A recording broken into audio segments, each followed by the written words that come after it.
Hello and welcome to Pisces Moon Astrology. I'm your astrologer, Kate Leonard, and I'm excited to explore the stars with you. Hi, everyone. Welcome to the week of August 17th through August 23rd. And unlike most weeks recently, we have a pretty quiet sky. And I don't know about you, but I'll take it. I will take it. I'm kind of tired of all the big, Anyway, let's get into it. So, this is a week when we are going to be healing, and that can mean a lot of things. We'll talk about it. But on August 18th, Chiron, the wounded healer, is going to make a beautiful trine with the sun, who will still be in Leo. That's on the 18th. And then on the 22nd, we get the sun moving into Virgo and a new moon there. So it's a really interesting week. It's kind of bookended with the start of a profound healing journey. I think it's going to be a quiet and, for most of us, probably a low-key kind of week that's a little bit more introspective and internal than a lot of them have been. But ultimately, I think this is going to be a really profound week too. So let's get into what all of this means. Oh, and you know how I always do that part where it's like the other stuff going on in the sky? Yeah, there's not a whole lot. I mean, we've got some continuing energies, but there's not much else starting up new this week. Before I forget, I will take a minute and say thank you for being here. I am, as always, grateful that you take time out and listen to my take on the cosmos. It's important to me, and I hope that you find benefit in it. And if you do, I would love it if you would follow and give me a 5-star rating. And more than anything, if you would share the podcast with other astro-minded people, I would be so grateful. So with all of that said, let's get into what's going on. So I think everybody probably knows Chiron, right? The wounded healer. Chiron really often has to do with childhood trauma. And in a natal chart, almost 100% of the time, that's what Chiron's about. Transiting Chiron is often about those early life traumas, but it doesn't have to be only that. It could be something more recent, some other kind of woundedness that we've experienced in life. But he is the wounded healer, right? And so the mythology is that he gets a wound so horrible that he literally gives up his immortality. He doesn't want to do eternity with this wound. And for the rest of his life, though, he becomes a healer. And usually we work through trauma of some kind with him and tend to go on and mentor others in some way. It's very interesting energy. He's in Aries. So one of the things you might consider looking at this week is, and the sun is going to help you do that, but I'll get to that in just a minute.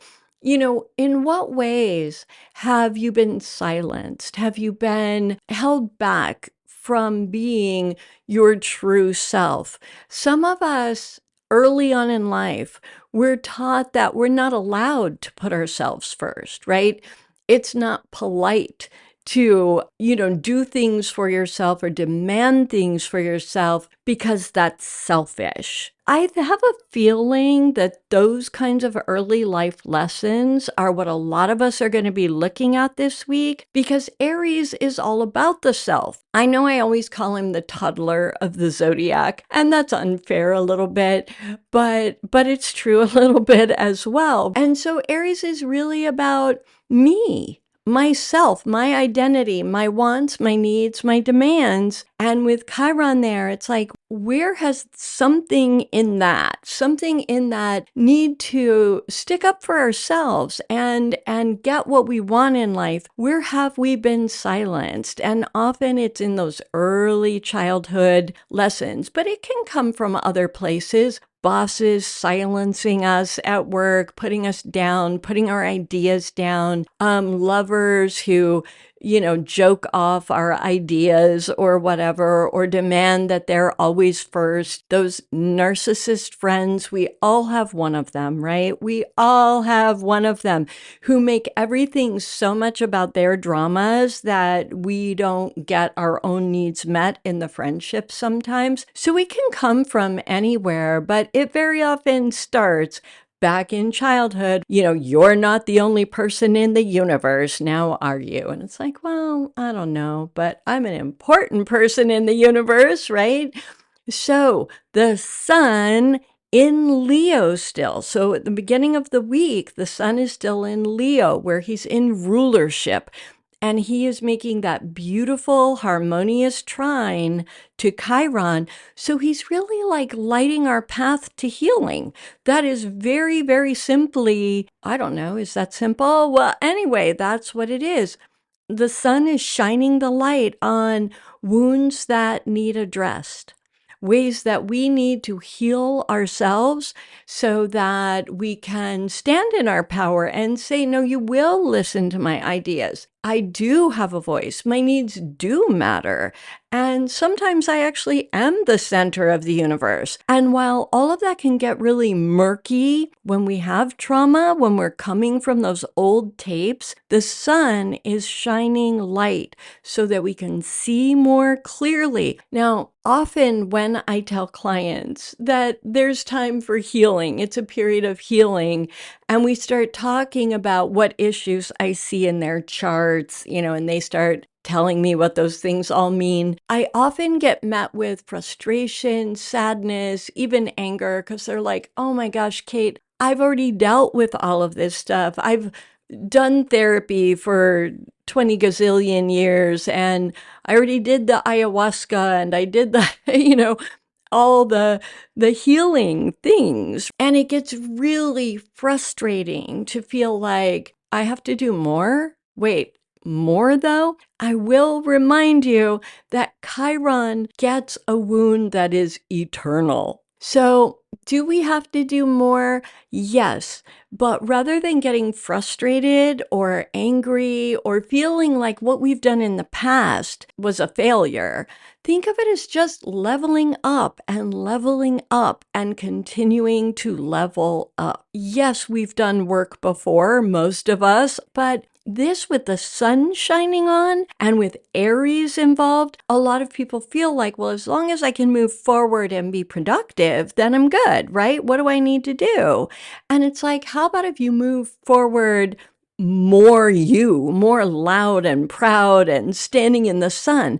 Because remember, the sun is not only lighting our way toward this healing, but the sun is in Leo. So we've got Aries wanting me to be the focus, right? Me. And we've got the sun in Leo. Leo's about leadership, royalty, standing in the spotlight. So this is really not just that first level healing. This is that work that we do on ourselves so that we come out fierce. We've got Leo the lion and we've got the Aries ram, and we want to come out strong and fierce. And the beginning of this week, we've got the energy to do that. We've got the cosmic support. So I think it's really, really good. Like I said, I think this week is going to be a little bit more internal. Now, does that mean that you shouldn't confront somebody if you're in the process of your healing journey? You're in the middle of all of this energy and you're like, oh, it's my mom, it's my dad, it's my lover, it's my friend, it's my sister, it's my boss, it's that person, and I need to tell them. Yes, then do. So while I'm saying there's a lot of internal work, I do think that's where most of our energy is going to be focused inside us. But we've had so much energy this year about standing in our power. We just got out of a Mercury opposition to Pluto. Before that, we had Mars, who, by the way, is the ruler of Aries. He opposed Pluto on April 24th. So this sense of standing in our power has been up for us all year long, really. And it's going to be coming up in some interesting ways moving forward as well. We're not done with this power stuff yet. So if part of your healing means having that conversation, having that argument, having that fight, cutting people off, setting those boundaries. Remember, we're still dealing with that Neptune Saturn stuff going on. Where? Oh yeah, that would be Aries, right? At this point, they're still in Aries, and that's about looking at existing structures and seeing what we need to dissolve, what we need to rebuild. So even though this healing thing is going to have a lot of internal stuff, I also think that we may need to be speaking. There may be conversations that need to be had. Now, I'm making it like there's some other person at fault, right? The boss, the mom, the dad, the whoever. It can be ourselves. We put heavy trips on ourselves. So especially if your first house is involved with this at all, we're cruel to ourselves. And we might need to sit down and have a little church chat with me, myself, and I, which would be very, very Aries now, wouldn't it? So that's the energy that starts our week. Then around the 22nd, the sun moves into Virgo, and oh my goodness, is that not a whole other vibe? But here's what I find really, really interesting about it. Oh, and happy solar return to all of you Virgo suns out there. Here's what I find really, really interesting about this. We all know that side of Virgo that's the administrator, right? I know what we really mean to say is like picky. We all know that picky administrator kind of Virgo, but actually Virgo is of service. It's maybe the most service-oriented sign, and it's also all about health and healing. So what's interesting about this is we're getting the new moon on the 22nd. So a new beginning, that lunar cycle starting up, time to set our intentions, time to consider manifesting. And what should we be manifesting? Well, health, healing, whether that's sound mental health, emotional stability, physical healing, whatever it is. This is the perfect time to set those intentions because we've just come out of that beautiful trine. We know what we're working on. We may have already cleared it up by the time we get to the end of the week, new moon, but we may not. It may be an ongoing process now that our way has been lit. But now we can set the intentions. And I want to say one quick thing here. Virgo is really about being of service.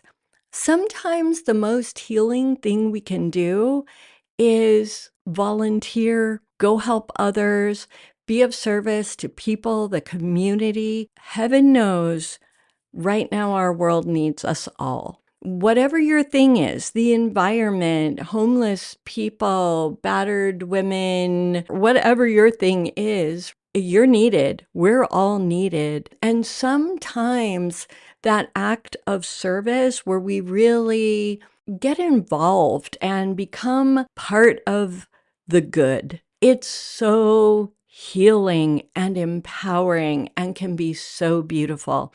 The new moon in Virgo is a time to maybe set the intention to be more involved, to heal others. Chiron becomes the healer, right? Something to think about. Anyway, moving on. The other intentions, of course, to set are just what health goals do you have? And again, this can be spiritual health. It can be whatever you want to define health as. It's time to set those intentions. Now, Virgo likes details. So write down your intentions, journal about it. Set a schedule, outline your new diet, whatever it is, get into the details of it, because Virgo loves doing that and is really good at it and can maybe help us stay on track by helping us, spell it out, make a plan, put it on the calendar, whatever it is. So we can use that side of Virgo too. And the other thing that I want to remind everybody, we always, always, always think of the lunar cycle as being about a month. And it is. It's about a month until we come to the next new moon. And so we can usually make really good progress toward our goals during that first month. But that's not actually the only way to look at the lunar cycle. It's actually complete when we get the full moon in Virgo. So we start with the new moon in Virgo, and then we go till we get the full moon in Virgo, and that gives us about 6 months. This one is going to happen on March 3rd, 2026, of course, and we will get that culminating point when it's actually time to complete this cycle and move on.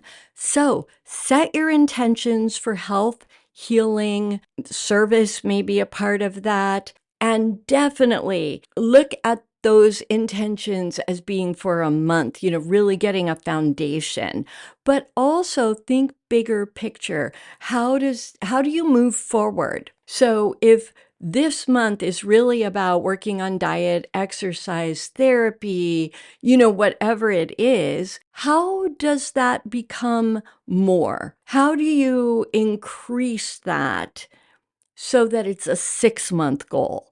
So look at where you want to be in a month. What's reasonable? Where can you get to in a month? But then where will you take that moving forward? I love it. I love it a lot. I think this is a quieter for most of us. Some of us are going to be yelling at people. I'm just going to say it, right? But for most of us, this is going to be a quieter month, a more introspective month. But I think it is so profound. And I think we come out so much better for it. And it's part of that theme we've been dealing with all year. How do we become more authentically who we are? And I think this week is a big part of getting there.